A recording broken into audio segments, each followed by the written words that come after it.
630 AD, the political religion of Islam begins its cancerous spread across the Middle East. Within 100 years, the Muslims' bloody conquest and subjugation of others through invasion and war reaches the very heart of France. Beaten back at the Battle of Tours, the cancer would resurge once more as the Ottoman Empire. With the First World War, dreams of world domination are lost again as Islam's empire is crushed and the Muslim world stagnates in a medieval state. Even though multiple countries are carved from the Ottoman Empire and given into the hands of Muslim rulers, hatred for the West seethes. The Middle East becomes a petri dish of ancient hatred for Jews and the reconstituted Jewish state.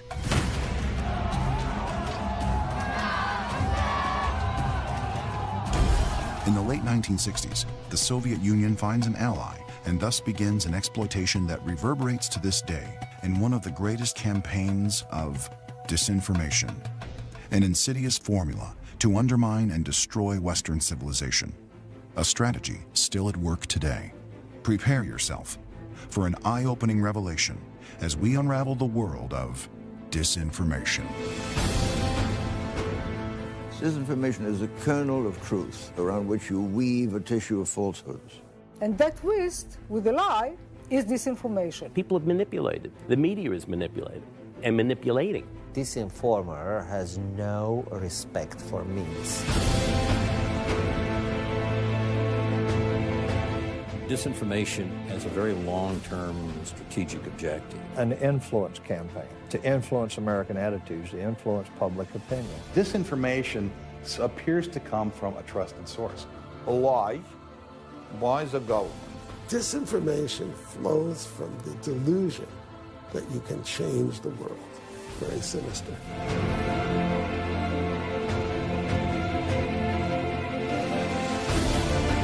Disinformation has been going on for years and years. If you can get the New York Times to release your misinformation, it becomes disinformation. It's deceptive, it's disgusting, it's despicable, and it's part of their political program. It's part of an overall strategy.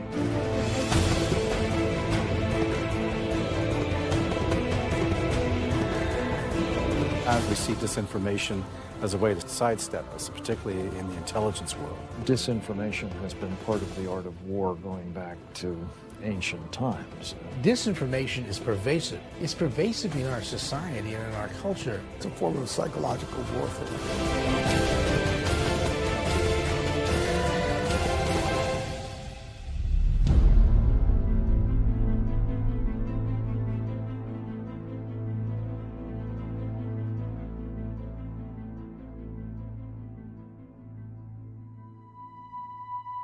In 1972, Lieutenant General Ion Mihai Pacepa was named the Deputy Chief of the Foreign Intelligence Service for Romania. Within a short time, he had absolute power over all the top organizations dealing with the West. As I was now in the inner sanctum of the Soviet bloc intelligence community, I was sent to Moscow to meet with Yuri Andropov, the chairman of the Soviet KGB. He told me about the next step in his Middle East disinformation strategy. Yuri Andropov had begun his unprecedented 15 years as KGB chairman just a few months before the 1967 Six-Day War. Israel soundly defeated the Soviet Union's most important allies in the Arab world, Egypt and Syria. In those days, both were in effect being run by Soviet advisors. As the new KGB chairman, Andropov decided to repair the Kremlin's prestige by humiliating Israel. His master plan was to revive anti-Semitism, to regenerate international terrorism against the United States and Israel. Hundreds of undercover agents infiltrated the Islamic target countries, and by 1978, the Soviet bloc intelligence community had sent some 4,000 such agents. The KGB planted the seed by distributing an Arabic translation of the Protocols of the Elders of Zion, along with documentary material proving that the United States was a Zionist country whose aim was to start a new crusade on the Islamic world. Thousands of copies were disseminated throughout the Middle East. This was certainly one of the greatest disinformation campaigns of modern times. Kids in many Middle Eastern countries, Arab countries, read the protocols. The textbooks have references to the protocols as if this is the real, reliable documents. America is the great Satan, and Israel is the little Satan. That's what every leftist believes, and that's what every Islamist believes. And that would be what the KGB believed. So get the Jews. The terrorist war came into action at the end of 1968, when the KGB transformed airplane hijacking into an instrument of terror. Before 1969 came to an end, Palestinian terrorists, trained by the KGB, had hijacked their first El Al plane and landed it in Algeria. The hijacking had been planned and coordinated by the KGB, but to conceal his hand, Andropov had the Popular Front for the Liberation of Palestine, a KGB front group, take credit for the hijacking. During the next 2 years, various KGB-trained Palestinian terrorists took credit for hijacking 13 Israeli and Western planes. All these hijackings were masterminded by the KGB. The Soviet Union was very involved with Arab nationalists, basically from the World War II period on, if not before. In the latter part of its lifespan, the Soviet Union began developing, and I think very aggressively engaged in supporting people who weren't so much Arab nationalists as they were Islamists or jihadists, but in some degree were the sort of follow-on, the successors to the Arab nationalists. They trained terrorists. They helped them become much more formidable in terms of threat. And to varying degrees, they enabled or certainly facilitated their association with and interoperations in some cases with terrorists that the Soviets were also involved with in other parts of the world. The political success of hijacking Israeli airplanes prompted the KGB to expand into organizing public executions and attacks on Jews in airports, train stations, and other public places. The KGB threw millions of dollars and thousands of people into Andropov's disinformation and terror war. Here's the thing. The Islamists have been to school, and particularly the Palestinians, with the KGB and the communists during the Cold War. What the Islamists, the Muslim Brotherhood in particular, didn't learn from the KGB, they've learned from the American and European left. Andropov preached to me that in today's world, when nuclear arms have made military force obsolete, terrorism should become our main weapon against American Zionism. He looked at the Muslim world as a waiting petri dish in which we could nurture a strain of hate America, grown from the bacterium of Marxist-Leninist thought. Their illiterate, oppressed mouths could easily be whipped up to a fever pitch. We had only to keep repeating over and over that the United States was a war-mongering Zionist country, anxious to take over the world. Anti-American, anti-Zion, they're opposite Zionism. They're opposite sides of the same coin. And if it's easier to excite someone with anti-Zionism, knowing that it will also produce anti-Americanism, that is a classic invitation to disinformation specialists. If you read Khomeini's biography carefully, you'll see that he was trained both by Nazis and by Soviet communists on how to organize his movement. So the whole structure of the cadres inside the Khomeini movement came straight from Moscow. Well, I've seen intel reports over the years that the Russians were working with the Palestinian terrorist organizations, not just Hamas, but the PLO and others. And the PLO trained in the Soviet Union. It's the least secret fact in the modern world. And the alliance between radical Muslims and the world communist organizations is very intimate and has been there all along. Nothing new.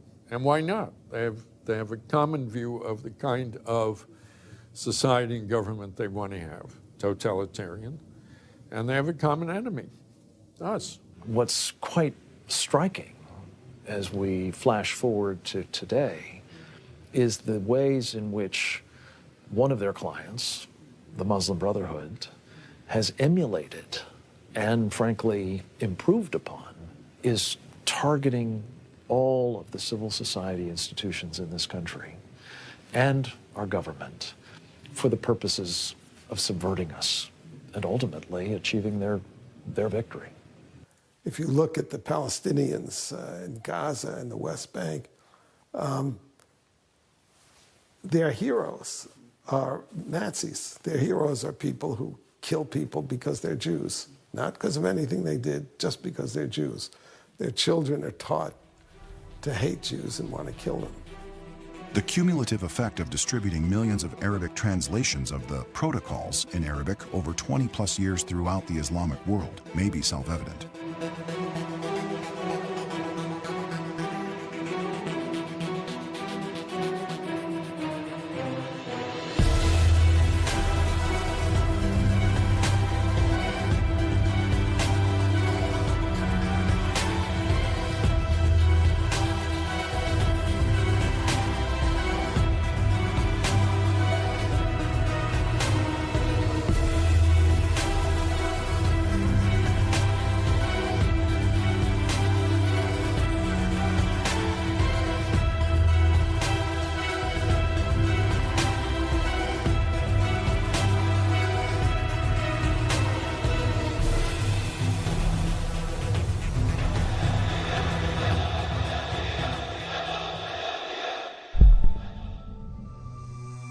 July 22nd, 1978, a date I will never forget. I was ordered to organize the killing of Noel Bernard, the director of Radio Free Europe's Romanian program. I knew then I had to ultimately decide, would I be a defector or a murderer? Disinformation means lying, and lying is the first step towards stealing and killing. I might have done a lot of reprehensible things during all those years, but I had resolved never to be involved in political assassinations. The prospect pushed me over the edge. My father's heed that I must be strong to be different rang in my ears, and I suddenly became strong enough to break from the darkness. On Sunday, July 23rd, 1978, I flew to Bonn, where I had to deliver a message from Ceausescu to the West German Chancellor. It was my final assignment for the megalomaniac. So I became a defector, a word that was too close to traitor and felt like a chain around my neck. My defection became a whirlwind trip in a CIA plane sent from Washington. It was past midnight when I secretly flew out of Germany. Throughout all those years of torment in Romania, I had been certain that I would not die under communism, no matter how high I might have been shoved up the communist ladder. At Andrews Air Force Base, I was greeted as a free man. The joy of finally becoming part of this land of liberty, where nothing was impossible, well, that was surpassed only by the joy of simply being alive. Alone in my room that night, I fell to my knees and prayed out loud for the first time in more than 25 years. It took me a while.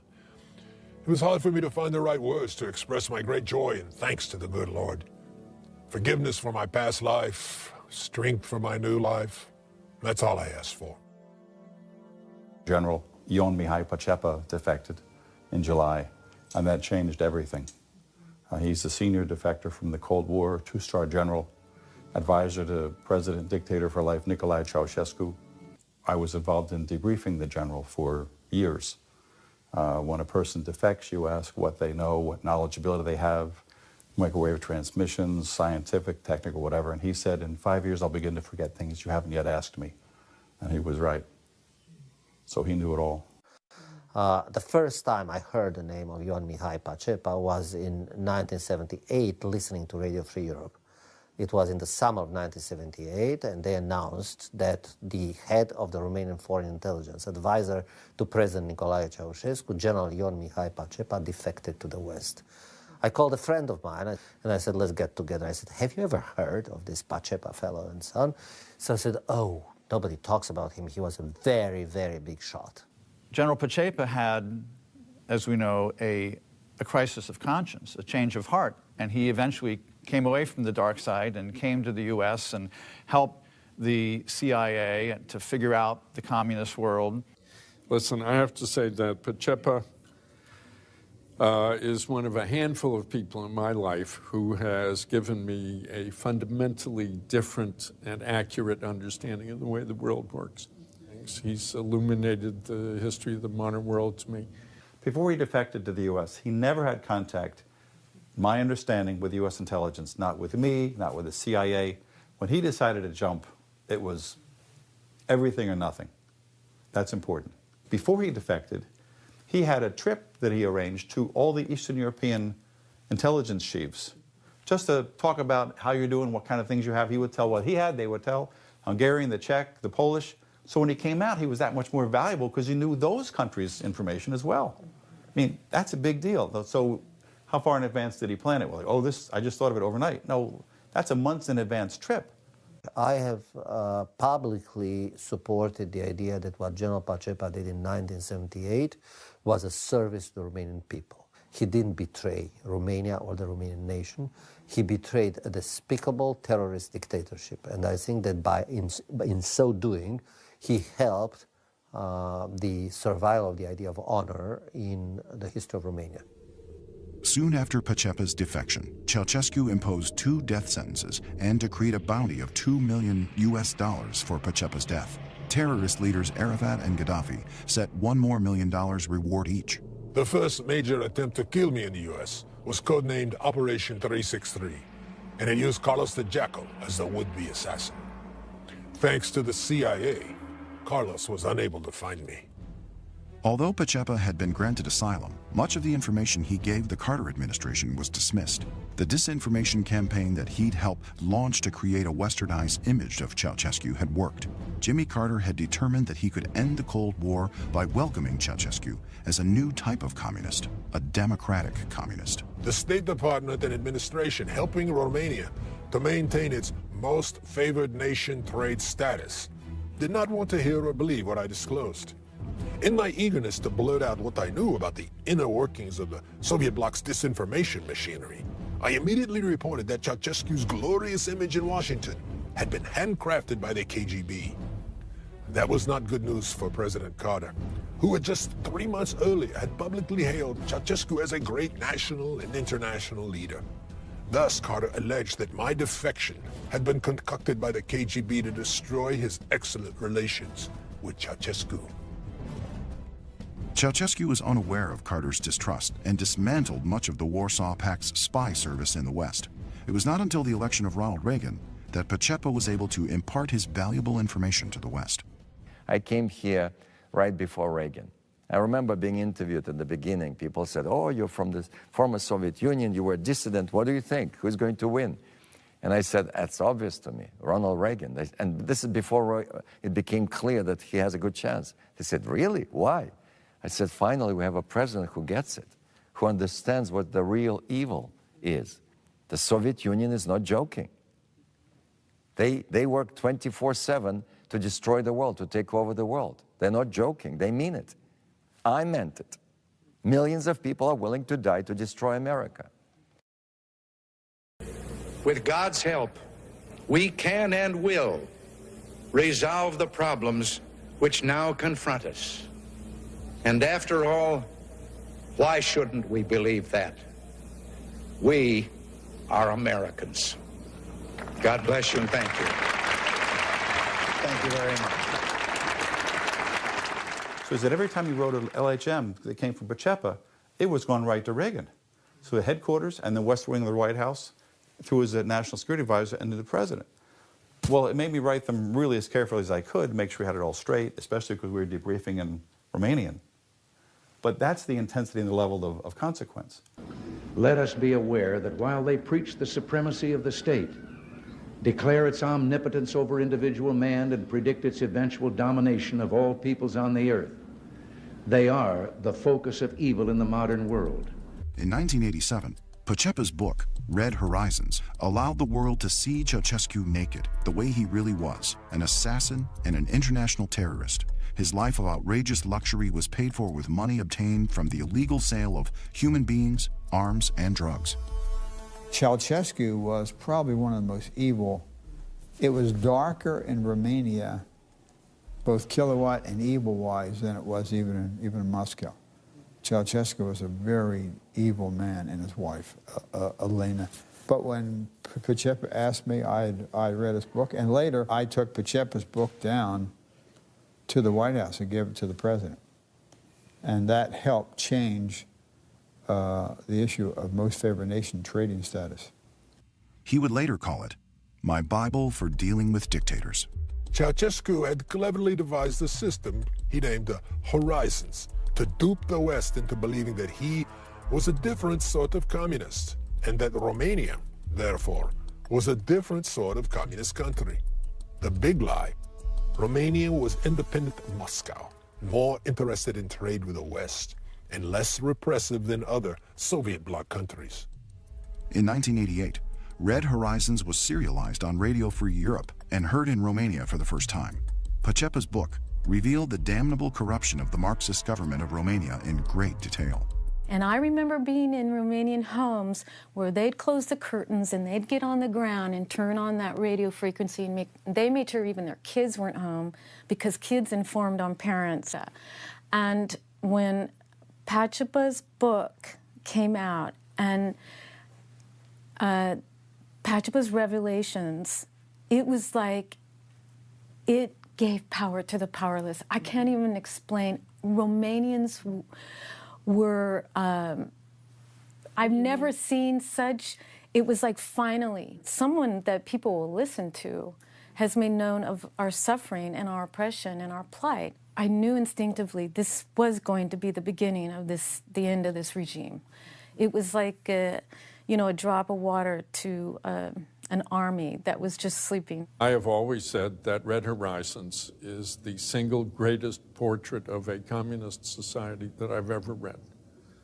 A lot of this was what Romanians and a lot of other people learned through Mike Pacepa's book, Red Horizons, because the corruption, the incredible self-dealing, brutality, and all the rest of the Romanian communist establishment, Ceausescu and the others, both Ceausescus, was stunning. And the image of Ceausescu and his crowd in the clique in the book was basically one of a thug, of basically a group of gangsters who took over Romania, and were fundamentally the second thing, were basically, in spite of their pretense to have an independent foreign policy very different from the Soviet Union, in reality being Soviet tools.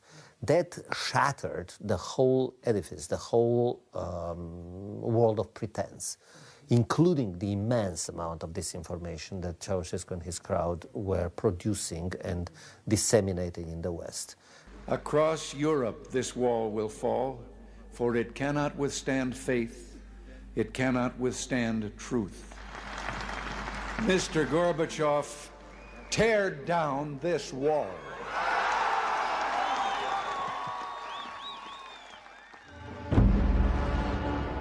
On November 9th, 1989, as I sat in front of my television watching the Berlin Wall being torn down, and my eyes welled up with tears, I was incredibly proud to be a citizen of the United States. The whole world was expressing its gratitude to this great country for its 45 years of successfully winning the Cold War against the Soviet Empire. As mysteriously as it had begun, the Cold War came to an end. Ronald Reagan had refused to continue the policy of containment and determined to put an end to the evil empire. The fall of the Berlin Wall set in turn a series of events that led to the implosion of the USSR. But had the nightmare of communism really ended? The horrible irony about it is that these are the gulags that were still they were created and are still functioning from 1937. I mean, it's just imagine Auschwitz is slightly refurbished and modernized, is still being used for European prisoners, and we don't think in those terms, but we should. It's the same tradition. It's the same formula. I witnessed how Hitler's Third Reich had been demolished, its war criminals put on trial, its military and police forces disbanded, and the Nazis removed from public office. None of these things has happened in the former Soviet Union. No individual has been put on trial. Although the regime killed millions of people, most Soviet institutions have been left in place, and we seem to forget that Russia still has over 6,000 nuclear missiles. When the Cold War ended, there were actually Russians that said to us, don't believe that we're going away. There were a number of Russians who made that statement to us. We're not going away. We're changing our strategy. So how do you change your strategy? Well, you know, you go underground. You change the name of your organization. You change the name of the KGB. Well, the KGB by any other name is still the KGB. It is still the most influential entity in Russia today, more powerful actually than the Politburo. And it is powerful because the man that is in charge of Russia is a former member of the KGB and considers himself to still be in charge of the KGB. They never lost their focus on destroying America. But I think that they saw that there was a new strategy to be used that would allow us to destroy ourselves. Wow. I think we're doing that, aren't we?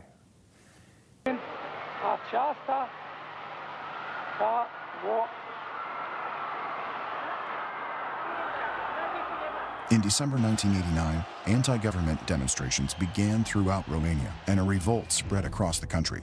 On December 25th, Ceausescu and his wife were executed by firing squad, bringing to an end one of the last communist regimes in Europe.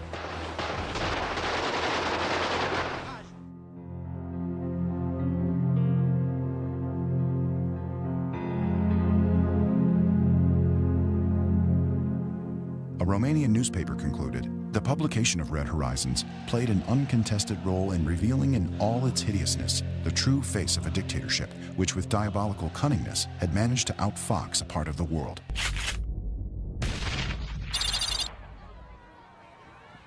After the implosion of the USSR, most top US political leaders considered the Soviet Union and its KGB to be ancient history. My last election, yeah. After my election, I have more flexibility. Yeah, I understand. I transmit this information to Vladimir and understand it. Soviet intelligence, in terms of its people, in terms of its apparatuses, in terms of its modus operandi, I think is very much alive and well today, and by some accounts operating, for example, in this country at a level that actually exceeds that of the Cold War. Many in America have bought into another Kremlin disinformation. The Cold War may be over, but unlike other wars, the defeated enemy didn't lay down its weapons. The KGB merely changed its name to the FSB, and Vladimir Putin, a KGB spy chief, enthroned himself in the Kremlin as supreme leader. Thus, he transformed Russia into the first intelligence dictatorship in history. Putin is pretty straightforward. He has stated that he's going to reform the military, he's going to boost the military, and that that the United States is basically the enemy.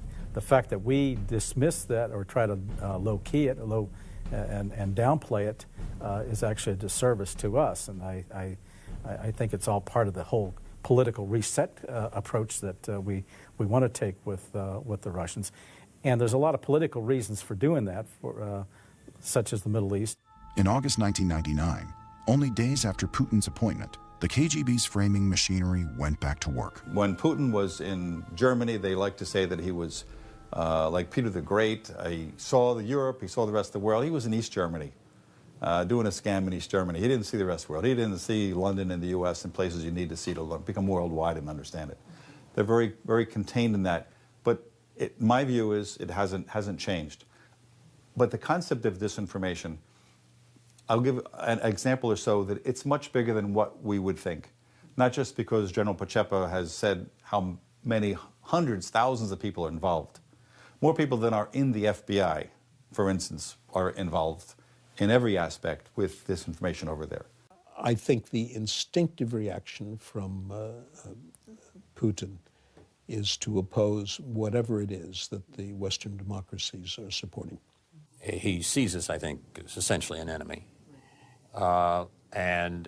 Because the example we set, and it's not just us, it's other countries too, the example that we set undermines his ability to order everybody around.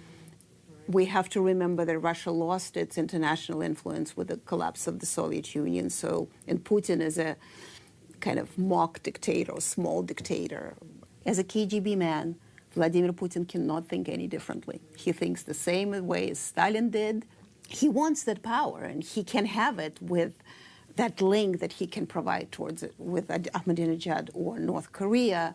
President Vladimir Putin, an ex-lieutenant colonel in the KGB, he once said that the greatest geopolitical catastrophe of the 20th century was the collapse of the Soviet Union. If you translate this, then the greatest, probably bureaucratic catastrophe of the 20th century for Putin was the collapse of the KGB. Soon after President Putin and his ex-KGB officers began running Russia, they moved their country back into the encampment of the Soviet Union's traditional clients, which had been the deadliest enemies of the United States. Putin started out favoring precisely the three governments labeled by the U.S. as an axis of evil: Iran, Iraq, and North Korea. There's no change in disinformation. With what they had as the KGB, now the FSB, don't think that because the wall came down and because Gorbachev is gone and maybe working in San Francisco with some sort of a think tank, don't think that that has changed. For all practical purposes, the FSB behaves and undertakes the same types of efforts. 20 years later, after the USSR collapsed, we're back, and with a vengeance, because KGB is now in the helm of power. The Soviet Union is now run pretty much single-handedly by a son of the KGB, a man who has never been anything but a creature of the KGB. They can change the name, but it remains a very powerful force in Russia today, which is deeply regrettable, mostly for the people of Russia. Their opportunity for real democracy has been significantly eroded, and I think unless something intervenes, it's a matter of time before it's gone completely. With deadly secrecy, the Kremlin began arming the anti-American Arab terrorists, just as they had done in Andropov's day. On July 12, 2006, militants of Hezbollah, armed by Putin's Russia, launched a powerful rocket attack against Israel. Most of the Hezbollah weapons cases captured by the Israeli military forces during that offensive were marked Customer, Ministry of Defense of Syria, Supplier, KBP, Tula, Russia. Hezbollah has also been recently armed with the Russian-designed Far-5 rockets, Zelzal-1 rockets, Scud missiles, as well as Russian anti-tank missiles. Putin also quietly reinstituted sales of weapons to Iran and engaged Russia in the construction of a 1,000-megawatt nuclear reactor at Bushehr. The uranium conversion facility is capable of producing fissile material for nuclear weapons. Hundreds of Russian technicians also started helping the government of Iran to develop the Shahab missile system, which can carry a nuclear or germ warhead to anywhere in the Middle East and Europe. The big dog in the Persian Gulf region right now, because they are developing a nuclear weapon, is Iran. So if they could establish that kind of influence, and the Iranians would essentially dominate the Persian Gulf region, the Russians corner the market on gas and oil. Russia sees helping Iran and working with Iran, and it did with Syria as well, as a very good way to undermine American influence in the Middle East. Clearly, Iran is one of Mr. Putin's greatest allies. They're a great trading partner with him. Has built their nuclear power plants and probably has supplied them with a lot of other technology. We have to look realistically at the potential of a nuclear-armed Iran as being a huge threat, not only to America, but to global stability. Iran's current president, Mahmoud Ahmadinejad, had already announced that nothing could stop his country from building nuclear weapons, and he stated that Israel was a disgraceful stain on the Islamic world that would be eliminated. During World War II, thousands of Americans died to eradicate Nazism and its anti-Semitic terrorism. Now we're facing Islamofascism and nuclear anti-Semitic terrorism. In 2006, a former KGB officer, Alexander Litvinenko, defected to Great Britain and revealed some earth-shattering secrets to the British Foreign Intelligence Service. One of those secrets which became public was that the current leader of Al-Qaeda was trained in 1997 by the KGB in Dagestan. Evidence has also begun to reveal that the Kremlin was involved in igniting and then stealing the 2011 Islamic revolutions, called the Arab Spring. In Egypt, the most pro-American Islamic country, anti-government demonstrations started on January 25, 2011. Some of the young people there who were allegedly demanding democracy could be seen burning the flag of the very country that symbolizes democracy for most of the world. So everything is really unpredictable today in the Middle East. Muslim Brotherhood in Cairo. You can see quite a lot of disinformation going on about them in the American press, that they're not as bad as we thought they were, etc. It's ridiculous. And I can't think of a bigger danger for the Middle East than the rise of the Muslim Brotherhood. These are people who hate us and want Sharia law to be applied everywhere. And what they've done in the 2 or 3 towns that they've occupied in Mali is cut hands off to punish people. Russia's intelligence dictatorship is a brand new political phenomenon, and America needs a brand new foreign policy to deal with it. Otherwise, we're looking at an all-new Cold War, one that threatens to be not only cold, but also bloody. The Russians, notwithstanding the end of the Cold War, still are heavily targeting military technology. The problem today is that the intelligence community is not looking at that in that direction any longer. It's really behind most of the problems that we've confronted in this so-called post-Cold War world. I believe Congress should re-examine President Truman's top-secret policy paper, NSC 68-1950. It shaped U.S. foreign policy in the Cold War for 20 years, and it did not blame movies or books for terrorist attacks against the U.S. NSC 68/1950 stated, "The issues that face us are momentous, involving the destruction not only of this republic, but of civilization itself. The policy focused on creating a world centered on American liberal capitalist values, and it contained a two-pronged political strategy. 1, a superior military power, and 2, a campaign of truth, defined as a struggle, above all else, for the minds of men." Truman argued that the propaganda used by the forces of communism could be overcome only by the plain, simple, unvarnished truth. The missiles that destroyed communism were launched from Radio Free Europe, and this was Washington's most important investment during the Cold War. I don't know whether Americans realize this now, over 2 decades after the fall of the Soviet Empire, but on the other side, we understood it perfectly well.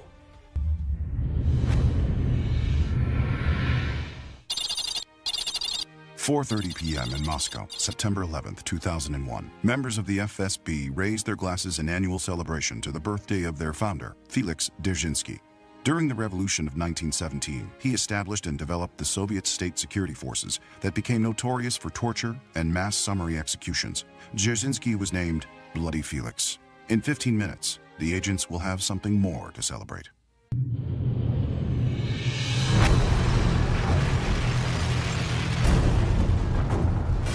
These extremists say there can be no compromise or dialogue with those they call infidels. It is foolish to think that you can negotiate with them. On September 11th, President George W. Bush called for a war on terror.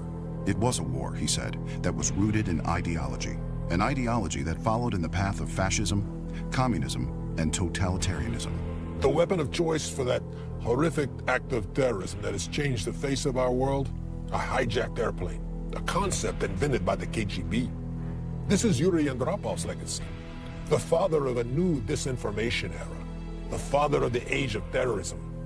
Andropov's anti-American and anti-Jewish terrorism has grown into a kind of a nefarious science, threatening the whole civilized world. In the Islamic world, thousands of people danced in the streets for days to celebrate the glorious victory over the American evil. In America, for the first time since the early years of the Vietnam War, the country was united. Democrats and Republicans came together to stop terrorists and terrorist regimes in Iraq and Afghanistan. But when the presidential election rolled around in 2004, many Democrats developed amnesia. In the next century, the community of nations may see more and more of the very kind of threat Iraq poses now. A rogue state with weapons of mass destruction. People have forgotten that for 7.5 years, we found weapons of mass destruction. Since the inspectors left, intelligence reports show that Saddam Hussein has worked to rebuild his chemical and biological weapons stock. Saddam Hussein certainly has chemical and biological weapons. There's no question about that. Even though I approved of Afghanistan and opposed Iraq. John Kerry said that the Iraq war was the wrong war at the wrong time in the wrong place when he was running for president. What kind of message did that send to a 19-year-old in Fallujah facing terrorists when a man who's within a hair of being president says you shouldn't be there? I'm John Kerry, and I'm reporting for duty. During the 2004 Democratic National Convention, one after the other, the convention participants denigrated America's armed forces by portraying their commander-in-chief as a renegade, a liar, a deceiver, and a fraud. The U.S. had over 140,000 soldiers engaged in a grueling war who needed support from all sides. But all they got from that Democratic convention was insults and hatred. The object of war is to break an enemy's will and destroy his capacity to fight. A nation divided in wartime is a nation that invites its own defeat. The Democrats' public attack, insinuating that the president had deceived the American people, was unimaginable disinformation. It was a replay of exactly what Andropov's Ares campaign preached during the Vietnam era. By 2007, most leaders of the Democratic Party were engaged in a frantic campaign to condemn the U.S. for its war in Iraq and to withdraw troops unconditionally. Senator Harry Reid, the Democratic Majority Leader, famously declared, "The war is lost." Today, many liberals and Democrats still believe that George Bush and America are responsible for the war that radical Islam has launched against us. In October of 2011, the Obama administration officially banned the truth. Bowing to pressure from the Hamas-linked CARE and other Islamic advocacy groups, Deputy U.S. Attorney General James Cole directed all components of the Department of Justice to remove all references to Islam in connection with any examination of Islamic Jihad terror activity, thus placing off-limits any investigation of the beliefs, motives, and goals of jihad terrorists. Obama's Middle Eastern policy is that it's America's fault. And most of the things that have gone wrong in the world are our fault, and so we have to undo that. So that's why the Cairo speech, that's why the Great Apology Tour, right? Same business with Russia, reset the relationship with Russia, as they put it, because after all, we have, we're responsible for a lot of the bad relations between the United States and Russia. So he's been out there basically encouraging the most extreme form of anti-Americanism because he sympathizes with it, because he thinks they're legitimate. So he's been totally unable to recognize the consequences. Whatever you think of him, he doesn't get it. If we don't recognize the enemy, then how can we defeat him? We have now turned a corner in our history for which there is no precedent, and our divisions over the war are deep and troubling. We still don't recognize this war. Reminds me of the situation with the Soviet Union. It took us 30 years to eventually recognize that we were in the ideological war in communism. More than 20 years, we still don't want to recognize that we are in an ideological war with Islamism. Now, that's critical thing, because that determines the whole context. If you realize that you are in ideological warfare, then you realize that you are on the constant disinformation campaign. Then you realize that ideological warfare uses terrorism as a weapon against you, which are all part of ideology. Those are not separate events. It's been a long time coming, but tonight, because of what we did on this day, in this election, at this defining moment, change has come to America. By 2008, some leaders of the Democratic Party began painting America as a decaying, racist, capitalist realm, unable even to provide medical care for the poor. It pledged to change all that by wealth redistribution. The leftist media jumped in, and overnight, change we can believe in was bursting forth everywhere. Change is the very essence of Marxism. It was a brilliant disinformation campaign, and Obama was the perfect instrument. Bright, charismatic, and a dynamic speaker with a seemingly blank slate. After 45 years of Cold War, millions of young Americans now believe that capitalism is their real enemy and should be replaced with socialism.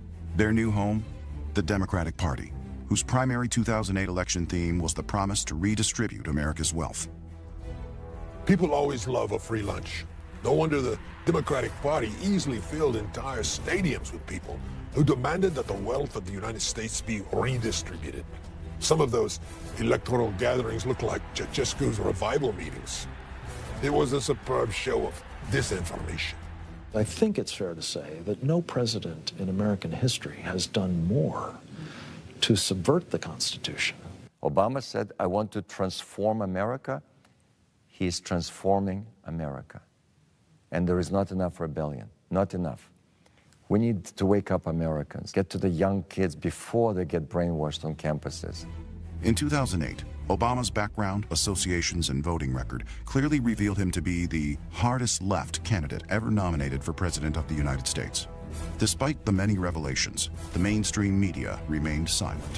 One of the overriding purposes of glasnost is to hide the leader's past by giving him a new political identity. Thus it was that in America, the 2008 election campaign for the White House was, for me, a major case of deja vu.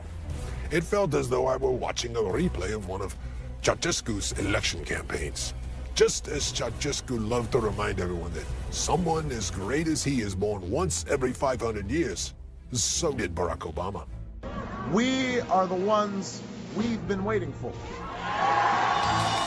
After Obama's victory in 2008, the White House and the Democratic-controlled Congress began following in Marx's footsteps by redistributing the country's wealth and putting under government control parts of the healthcare, banking system, and automobile industries. Soon, the United States began being changed from a country belonging to we the people into one managed by a kind of a Marxist elite class with unchecked power. We have to pass the bill so that you can find out what is in it. But the Democratic Party has built into it disinformation because they're leftists and progressives. You know, they said that Obamacare was to cover the uninsured. Now we find out that it's going to, people will be kicked off their medical care because of Obamacare. So it didn't even do that. But that wasn't the goal. The goal was government control of your life. What they call single payer. That's communism. To have only the government supply you with health, what could be more communistic than that? I came here when President Reagan was president. This is not the same country. Absolutely not.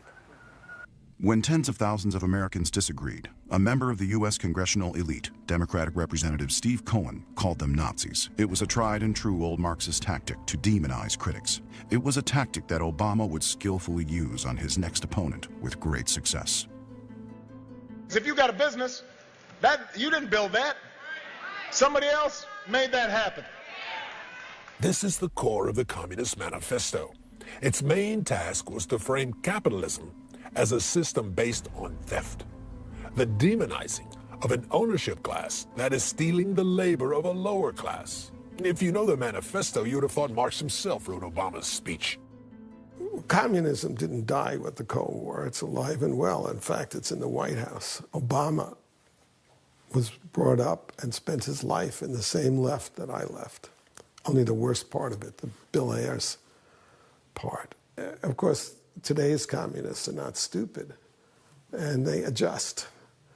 But communism that is alive and well and very, very strong because it represents that longing that people have, that life should be meaningful, that the world should be just and ordered. Change in the direction of greater fairness was still the Democratic Party's theme for the 2012 election, with the main target, American capitalism. In a 2008 Rasmussen poll, only 53% of Americans preferred capitalism to socialism, with another 27% unsure and 20% strongly opting for socialism. Saul Alinsky, who is the Karl Marx of the Obama left, his whole book is about lying. It's about the ends justify the means. Our ends are so noble because we're going to save the world. In war, any means is justified. And he says it in so many words. Half of the country is just getting something, but just philosophically, we forgot who we are. America used to stand for something. What do we stand for now? I fought against communism in the Soviet Union. I survived. I was exiled to the best and freest country in the world, you know, and if after that I start to see in this country the same thing which happened in the Soviet Union, yeah, I don't feel good, and I try to speak out against it, because I know what it means, and with my experience, I recognize any of such things immediately. The 2012 election ended an American tradition. Capitalism lost the election for the first time in the history of the United States. The Democratic Party's disinformation machinery was able to distort Romney's capitalist past to such a degree that he was always on the defensive, always portrayed as a greedy capitalist predator. It's a technique of pushing passion buttons in the human spirit to get people to feel angry, jealous, vindictive against people who succeed. But only certain kinds of people who succeed, people on the right who succeed, because people on the left who succeed never get demonized, right? I mean, nobody demonizes Barbra Streisand, right? Here's a woman who sang some songs. She's one of the richest people in America. What has she done for us recently? Nothing. And how come she deserves all that money? Well, Libya is a very important example. I've interviewed, in my lifetime, I interviewed Gaddafi 6 times. In 1993, off the record, he said, "Do you know Jim Woolsey, the head of the CIA?" I said, "Yes, I've known him a long time, since long before he became director of the CIA." He said, "Well, you have to tell him something very important from me." I said, "What's that, Colonel?" He said, "The Islamists are the biggest danger to you and to me. And they are in Benghazi, and that's their headquarters." He wanted to work with the CIA against the Islamist extremists in Benghazi, and that was 1993. On September 11, 2012, the American diplomatic mission at Benghazi in Libya was attacked. 4 people were killed, including U.S. Ambassador J. Christopher Stevens. Over the next 14 days, the Obama administration conducted a blatant disinformation campaign. When you have the United Nations ambassador 5 days after an event, going on the news service and spreading information that is clearly false, there could be no question that everybody knew that what she was saying, to include most of the American public, was false. That is a misinformation campaign, and she is using a disinformation methodology to spread that. Benghazi is misinformation, disinformation, and no information all wrapped up. What troubles me about Benghazi is not that we were wrong in understanding the origin of the attack, at least for a little while, but that the people who knew better dissembled about it. And I think it's obvious they did so for political reasons. We were close to an election. They did not want to acknowledge that the death of al-Qaeda may have been prematurely announced. It would have been embarrassing. And so they skated over the facts, even as the facts became available. People demonstrating, protesting some video do not show up in front of an American building carrying RPGs, right? They're not crazy demonstrators who are all upset about some lunatic in California making a movie they don't like. The purpose was to ensure that the administration was reelected and that their chances of being reelected were not hurt because they had spread another disinformation that the administration has defeated al-Qaeda, that they're all but non-existent, only to find that not only has it not gone away, but it is very powerful and we're still their target. And I think we need to know the truth.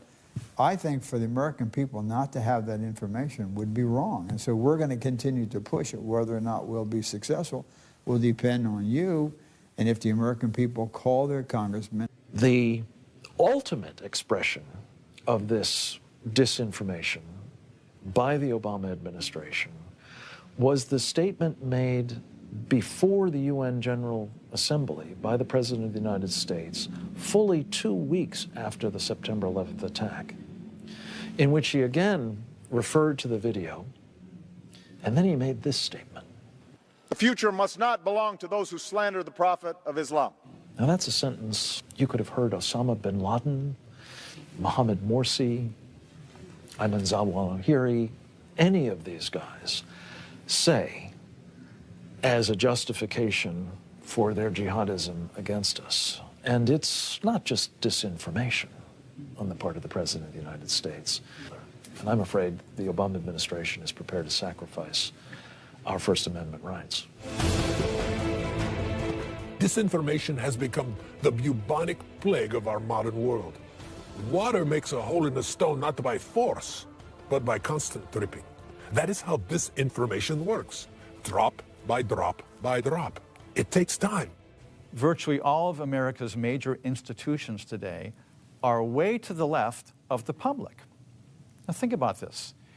The American public for a long time have polled at 40% self-identify as conservative, 35% self-identify as moderate, and 20 or 21% as liberal.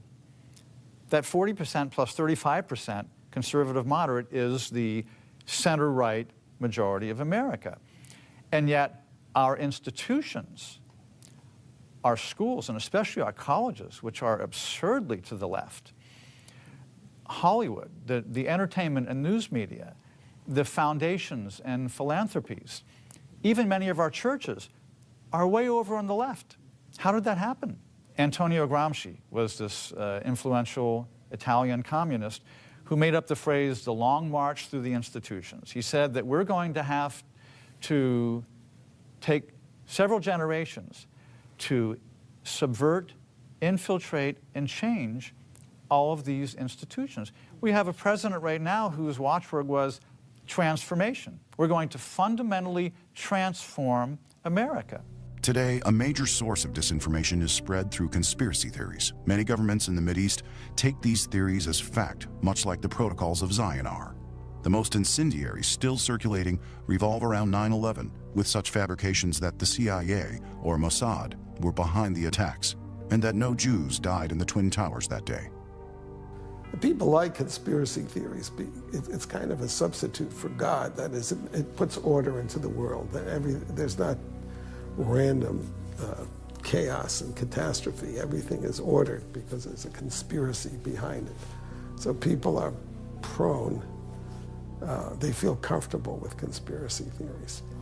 Over my 27 years in the Soviet bloc intelligence community, I was privy to many Cold War disinformation operations that eventually lost steam, but they were never entirely compromised because of that kernel of truth. So many still haunt the world like ghosts that never die.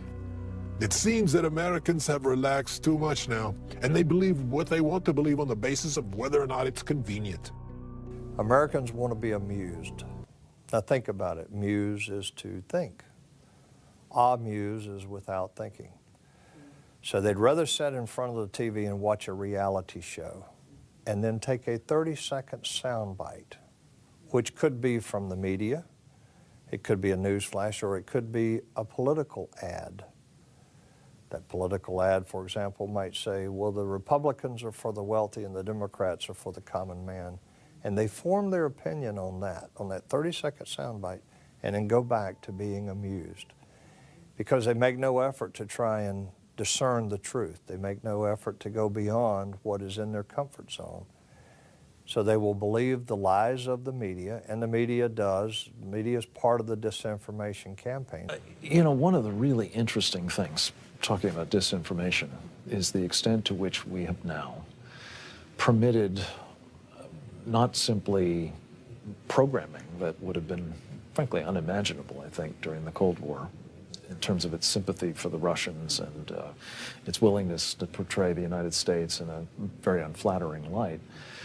But we have Russia Today, we have Chinese Xinhua, we have Al Jazeera, and other instruments of enemy propaganda, or certainly the information warfare apparatuses of countries that are unfriendly to the United States, and I think wish us ill, now having access to millions of Americans' homes. And that's a vehicle for disinformation and, for that matter, as I say, political warfare on an epic scale. The lies have been allowed to become history, to become truth. But what is truth? What is history? Without understanding the outrageous and uniquely Soviet tactic of disinformation, our worldview can become distorted. There is no defensive strategy in ideological war. There is no defense. You have always be offensive, you have attack.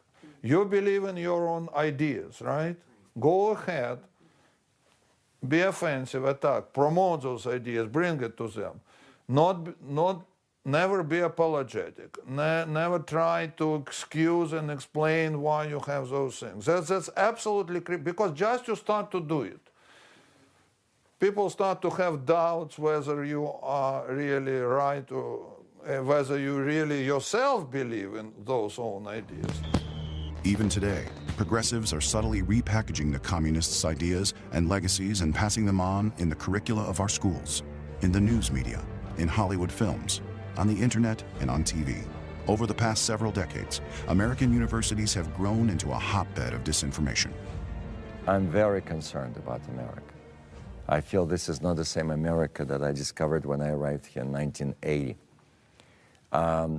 I think the most dangerous source of evil brainwashing and propaganda is coming from Ivy League schools, top-notch schools. The only place on earth where people still believe in Marxism and Leninism and communism. The only bulwark against disinformation is knowledge. And that's why the educational system is so important, and that's why the current American crisis really is based on the failure of our educational system and the takeover of the educational system by a single ideology. What I cannot stand and what really terrifies me about the country nowadays is that it's so monolithic. And, you know, people start saying, well, look at Obama. Where did Obama get all these crazy ideas from? I keep saying to them, look, Obama is, you can find 1,000 Obamas in chat rooms online or in dormitories, anywhere in our top universities. Just go in, guys sitting around drinking beer and talking. They'll talk just like him because he believes what they believe. They think the same way he thinks. All these slogans based on nothing. Promoting Marxist ideas and approaches with no mention of the bloody legacy of these doctrines is the rule rather than the exception. College campuses are teeming with anti-America, anti-Jew, and anti-white rhetoric. A professor's job is not to tell students what to think. It is to help them to think critically and for themselves. Yet thousands of professors go to work every day with the intention of indoctrinating their students in their political prejudices. These supposed teachers have even included unrepentant terrorists Bill Ayers, Kathy Bodan, and Bernadine Dorn of the Weather Underground. Resistance by every means necessary is happening and will continue to happen within the United States as well as around the world, and I remain committed to the struggle ahead. Secular universities in America, they are radically leftist, not liberal. Liberal is, my dad was a liberal, okay. We're talking radical leftist, communist, socialist, Marxist, statist. They are learning things in colleges today that have nothing to do with the foundational principles of America and what made America and made those universities even possible. There's a professor now, I forgot in what school in the United States, who said it's absolutely false that Stalin and the Stalinist regime, not Stalin personally, killed millions of people. What do you do with such a person? And who teaches? And who basically, this is basically a discourse of implicit hatred by denying, basically by killing these people the second time. This is historical pornography. Following the Boston Marathon bombing, Princeton University professor Richard Falk stated that the U.S. should not be surprised. After all, it supports Israel. Falk quoted a line from poet W.H. Auden. "Those to whom evil is done, do evil in return." He went on to suggest that there will be more such attacks, especially if there is no disposition to rethink U.S. relations to others in the world, starting with the Middle East. Such teachers are now no longer confined to university campuses and college courses. In March of 2013, parents in Tennessee discovered their high school students were being taught disinformation from a human geography textbook. Among the many leftist statements and historical inaccuracies was a highly anti-Semitic question dealing with terrorism. The textbook states, "Distinguishing terrorism from other acts of political violence can be difficult. For example, if a Palestinian suicide bomber kills several dozen Israeli teenagers in a Jerusalem restaurant, is that terrorism or wartime retaliation against Israeli government policies and army actions?" In the recent case of the Boston Marathon massacre, carried out by two Caucasian Muslim brothers, one an American citizen, the question is asked, what could be the motivation? Looking at the liberal elite intellectual thought that infects the Boston community and schools might be a good place to start. The younger brother of the pair graduated from the celebrated Boston High School, Cambridge Ringe and Latin School, where he was daily taught anti-American disinformation. His history teacher, Larry Aronson, is a disciple of the raving, America-hating, revisionist historian Howard Zinn. He is taught from the Marxist anti-American history book by Zinn, A People's History of the United States, since 1981. If you don't know Zinn's contempt for America, here's a sample of his work. Around 1776, certain important people in the English colonies made a discovery that would prove enormously useful for the next 200 years. They found that by creating a nation, a legal entity called the United States, they could take over land, profits, and political power from the favorites of the British Empire. Zinn was a liberal elite darling who claimed his eyes were open to the racist, imperialist horror that is America by writer I.F. Stone. Stone was a prominent writer in his day, who later was confirmed to be a paid KGB agent when the Iron Curtain fell and certain Soviet documents became public. It is more than coincidental that his articles expressed the position of the Soviet Union on so many issues. Today, the mainstream press is increasingly revealed to be little more than a government propaganda ministry. The big media in today's America are becoming barely more respected and believable than were their Soviet counterparts a generation ago. Some trace it to the 60s cultural revolution, when the radical left literally spilled out into America's streets, while university campuses gave rise to a host of radical new liberation movements. Undeniably, the misnamed mainstream media have been the primary force behind many leftist agendas for at least a generation. The mainstream media is largely a provider of disinformation. The news media in America today, I think, can fairly be described as a full-time disinformation machine. You got to remember there are two parts to disinformation. One is the message, it's a lie. It's meant to advance a certain agenda. Okay. The other part of that disinformation machinery is that the delivery vehicle for the message has to be credible, at least in the minds of the people receiving the message. The news media have long been credible to the public mind. Even people that say, yeah, they're kind of liberal, still, people think that if something really bad is happening, the media will tell them about it. And that, unfortunately, has not been the case. There is hope.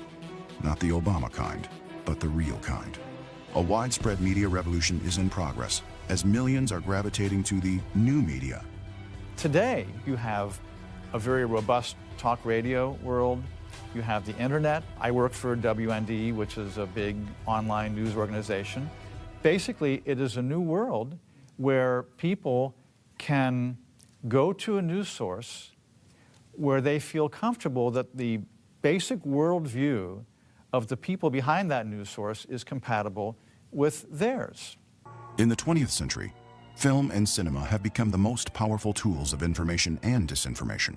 Goebbels in Nazi Germany and Stalin in Russia used the power of film to spread propaganda within their countries and worldwide. Few filmmakers today come under the hand of government control. Unfortunately, though, many filmmakers have bought into the lie of Marxism and socialism and delved deeply into the art of disinformation. Hollywood is a fascinating case of disinformation because it's disinformation being promulgated by the uninformed.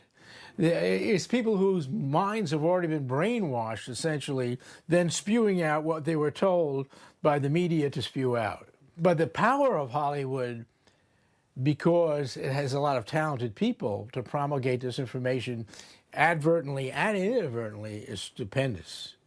In fact, it's probably more powerful than the liberal politicians, because that disinformation is going out to young people whose minds are not critical and and the ground has been prepared in the schools, and the schools are actually taking a liberal pablum movie and showing it to the schools, and the kids think it's real. And probably the most famous and best at the craft of deceptive cinema is Oliver Stone.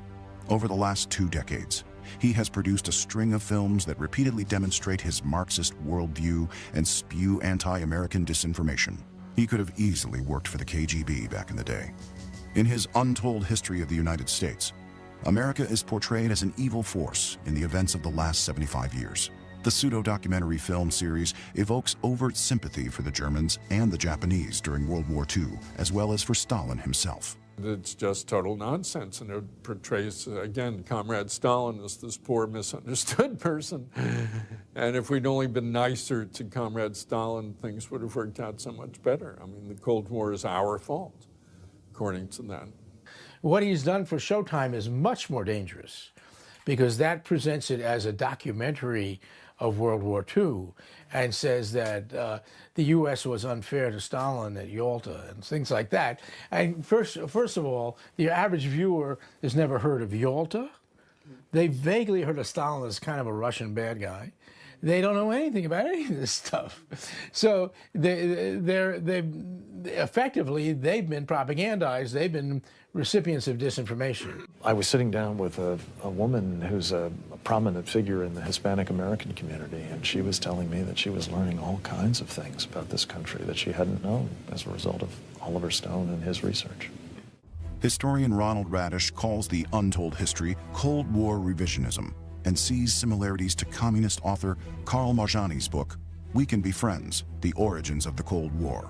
Over and over, Stone uses the same quotations, the same arrangements of material, and the same arguments as Marjani, a Soviet agent in 1952. Rather than being shouted down as many did at the release of Stone's JFK, the Untold History has been widely embraced by the left-wing academic establishment and by the progressive culture in general. There have been no outcries over the libels committed on the memories of Truman, Kennedy, or America. This clearly demonstrates how the Soviet disinformation machine has won the culture war in the U.S. Robert Redford is another filmmaker known for his leftist-leaning anti-America disinformation. His recent movie, The Company You Keep, is thinly disguised as an ode to the 60s as the model of activism and terrorism for every future generation to emulate. The 1960s have become to the left what 1776 once was to the old America. Each protest, down to Occupy Wall Street, is looked upon as a rebirth of the spirit of the 60s. The movie paints its main characters, former Weather Underground-type radicals, in a flattering light, even though they confuse murder with idealism and youthful anger with principles. All the people I knew when I was young wanted America to lose the Cold War. And they did it for what some people call idealistic reasons, but I don't see it that way. That tends to excuse what they did. They were blinded because they believed in a future in which socialism, communism, which there would be social justice. That's the term today for delusional people on the left. The American left has a long history of treating radical killers like heroes. We see this today as communist murderers such as Stalin, Mao, and Che are lifted to mythical status. Time magazine writes, "The company you keep is streaked with melancholy, a disappointment that the Second American Revolution never came. Of course, the melancholy mourning is not for those murdered, but that the violence fizzled out without accomplishing anything." Thus, the film is another disinformation vehicle, a revisionist history of the 60s in which change might have happened if only the left had never compromised. The real history is that the radicals of the Weather Underground were not passionate and committed intellectuals, but liars and murderers. In the 1960s, Larry Grothwall was an FBI infiltrator posing as a radical communist. When he testified before a federal grand jury in the U.S. Senate, he exposed the real Weather Underground, their bomb-making exploits, their murderous bank robbery, and the unrepentant nature of key underground figures Bill Ayers and Bernadine Dorn. In Grothwall's true account of the events and the characters involved, he describes military training weathermen received in Cuba with Russian weapons, and details of how sympathetic professors helped set up weathermen bases across American campuses. The weathermen also targeted high schools, which they saw as prisons. It is not surprising that the most prominent terrorist, Bill Ayers, now has a career in education. By training teachers to indoctrinate American children, he exploits the country from within more efficiently than his homemade bombs ever could. At 1 minute before 1 o'clock this morning, the switchboard at the Capitol received a phone call. A man's voice said a bomb would go off in the building in half an hour.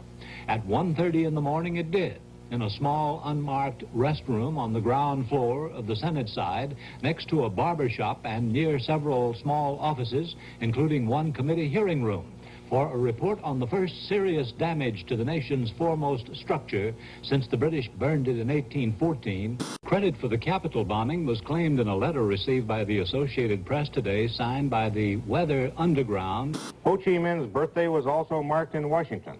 A bomb exploded early this morning in the Pentagon, and left-wing terrorists telephoned newspapers to say they were responsible. People calling themselves members of the Weather Underground last night planted bombs in federal office buildings in Washington and Oakland, California. That other bomb threat was a dramatic one at a military induction center in Oakland, California today. With the sitting U.S. president effectively starting his political career in Bill Ayer's living room, the story of the Weather Underground and its radical ideology isn't going away. People poo-pooing, oh yeah, he had friends who were terrorists and whatever, you know. I didn't have any friends who were terrorists. I worked undercover against terrorists. I met with terrorists. In 1999, French scholar Stéphane Courtois' Black Book of Communism charged Marxism, Leninism with being responsible for the deaths of 150 million human beings since the Russian Revolution of 1917. When KGB archives became public in the post-Cold War era, those calculations were shown to be more than credible. Many have begun to face the sobering reality that the human devastation perpetrated by communism surpasses even Nazism's shameful record. The Soviet Union did kill more people than Hitler. I mean, some sources suggest there was up to 60 million people. And just imagine one country killing 60 million people in the Stalin era alone. Throughout the world, communism turned mass crime into a full-blown system of government, and disinformation played a significant role in these crimes of the century. Hitler resorted to disinformation to portray the Jews as an inferior and loathsome race so as to rationalize his Holocaust. Disinformation was the tool used by Lenin and Stalin to dispossess a third of the world and transform it into a string of gulags. Disinformation has also set off the international terrorism that threatens us today. Disinformation has caused worldwide damage to the reputation of the United States, and now it's putting down roots here. To fight this invisible weapon, we must first recognize it for what it is and decode its hidden mission, since it is usually clothed in innocuous civilian dress, as were the terrorists who killed 3,000 Americans on September 11th. My guess is that the Ronald Reagan of 1976 would be very clear about the mortal peril that is facing our country. And he would set about, in his inimitable way, laying out an optimistic but very hard-headed strategy for trying to turn things around, for getting our government back onto a track that respects and upholds and defends our Constitution. I think he would also be very clear about the sort of threat that he recognized in his time from totalitarians, especially their ability to use not only violence and the threat of violence, but also disinformation as a means of subverting us and destroying us from within. In another few years, we will not be a superpower in any way. Not economically, not militarily, not intellectually, not in any way, unless the pendulum swings. But I am an optimist. I love this country. I've been all over the world. I do believe the American spirit. I do believe that Americans, you can push them up to a point, but sooner or later they will say, stop it. Enough.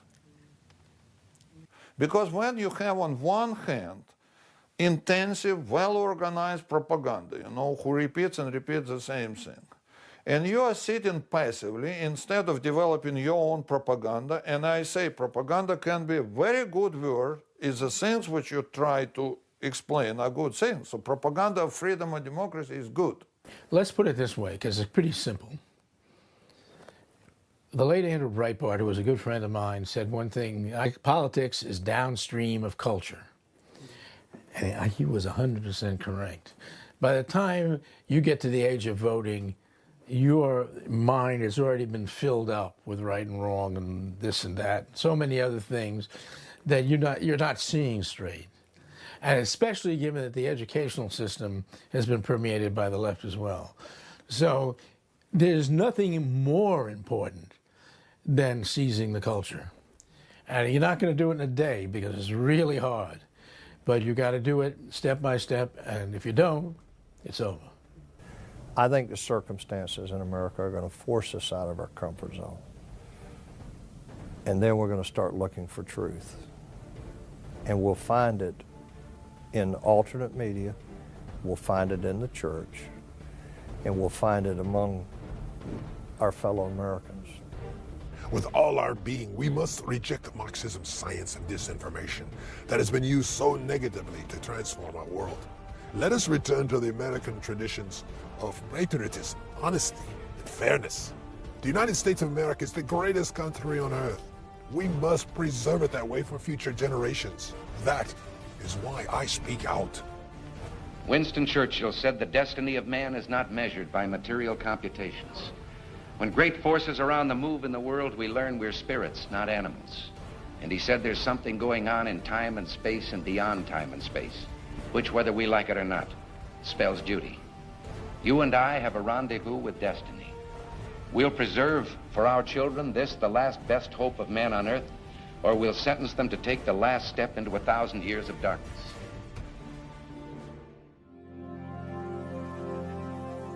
It has been many years since I escaped from that evil society known as the Soviet Empire and came to the United States, the land of my youthful dreams. Even today, it is still difficult for me to find adequate words to express my gratitude to the U.S. government for granting me political asylum.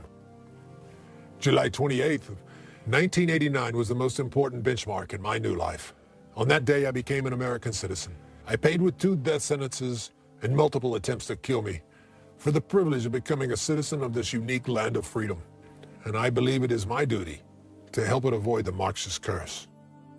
In a letter from the CIA, he was credited as the only person in the Western world who had single-handedly demolished an entire enemy espionage service. You have made an important and unique contribution to the United States, of which you can justly be proud.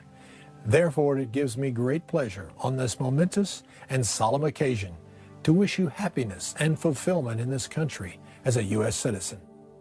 On July 7th, 1999, Romania's Supreme Court canceled Pacepa's death sentences, yet Romania's government refused to comply, and it still treats him like a traitor. Romania is a marvelous country, which once had the misfortune of falling under the spell of Marxism and disinformation. I love my native country. I treasure my first 50 years of life there, my relatives, my good friends, and the graves of my parents. I started my life over at the age of 50 in order to help Romania's courageous people rid themselves of one of the most disgusting tyrants history has ever known. I felt a strong obligation to do so. With all my heart, I wanted to see Romania re-enter the democratic world to which it once belonged. Even though the serialization of Red Horizons by Radio Free Europe in 1989 played an incontestable role in overthrowing Ceausescu, a new Romanian generation has started believing the egomaniacal dictator was actually a national hero. Now, Lieutenant General Pacepa has become the victim of disinformation and is portrayed as a man who betrayed his boss at the direction of the KGB and the CIA. Once again, the black art of framing comes to life. But from those that know him and speak of him, he is greatly admired for who he is, for what he has done with his life, for what he has done for his native Romania, and for what he has done for the United States. Ion Mihai Pacepa broke with the system for moral reasons and courageously exposed its terrorist underpinnings. He has proven to be a formidable witness and a respected analyst of the communist intrigues, schemes, and manipulations that still threaten our world. Today, we need more Pacepas to step forward, to bring light into the darkness.